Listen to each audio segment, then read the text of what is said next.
Welcome to Millennial Money Minute. I am Taylor Tepper. I'm Susie Poppick. And today we are discussing the merits of young people moving to the suburbs or staying in the city. I am in the pro-suburb camp. I'm in the pro-city camp. And I'm going to give you my explanation why, Susie. Okay. So, I have a family. I have a wife and I have a kid, and we live in a very, very awesome Brooklyn neighborhood with lots of fun things to do and lots of cool restaurants. But it's becoming more and more expensive. Rent keeps going up. Our son is getting bigger every day, as little people do, and he's taking up more and more space.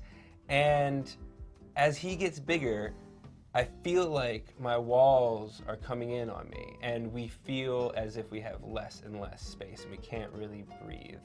And our money is not really going very far at all. And we just feel like if we go out into the city where homes are a little cheaper, and there's more space and our dollars go further, we're just going to be happier and less miserable with ourselves and each other. Well, why are we crazy? You make a compelling case about these walls closing in. Yeah. But let's price it out, right? So specifically, what's going to be cheaper in the suburbs, in your opinion? Per square foot.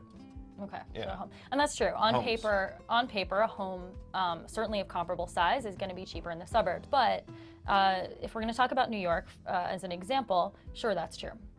But that's before you add in all the other costs of moving to the suburbs. And when it's priced out, studies have shown that maintenance costs, the cost of commuting, actually makes it kind of break even, with some exceptions, like if you insist on sending your kid to private school, which is another debate. For example, public transportation shaves off $10,000 that you would have spent commuting on car insurance, on gas, and on that commute. Yeah. No, that's a very, very fair point. I mean, we have a car because we have a kid, and I take him to the hospital if he punctures his eye or something. But on the end, if you're telling me that the costs are pretty much the same when you factor in furnishing your house and all that stuff with transportation, but I get more space, I'm willing to take that. It sounds to me like you're just saying it's hard, and I'm certainly sympathetic to that. Living in the city can be hard, and I pushed a stroller through. I had a 25-minute walk today pushing a stroller through snow while holding coffee, and I slipped the whole time. It was awful. I'm very glad that I didn't do that. So your morning was more fun than mine. It was marginally better than that. I just think that life is hard in the city, especially if you don't have that much money. But you know what else is hard? Summiting Everest. And you have to ask yourself, do you want to be Homer Simpson or Edmund Hillary? Yeah. No, I just want to be Taylor. And Taylor is tired of being cramped in his apartment, and Taylor's tired of nitpicking with his wife. So Taylor wants more space. I'm just gonna be honest, I don't think you really want to move. I don't believe you. Yeah, in your heart. In my heart of hearts, I just think that's fair.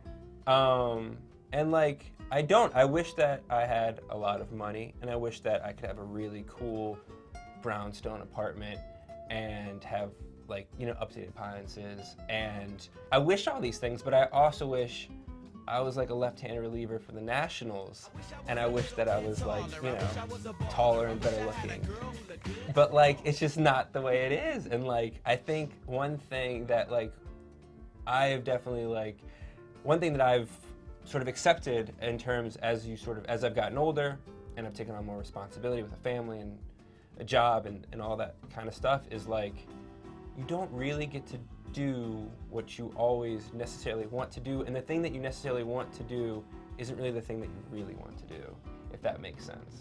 I don't know, this all sounds like there's a reason why they call the suburbs the Great Compromise. That's true, it is, and that's because the compromise is with your family.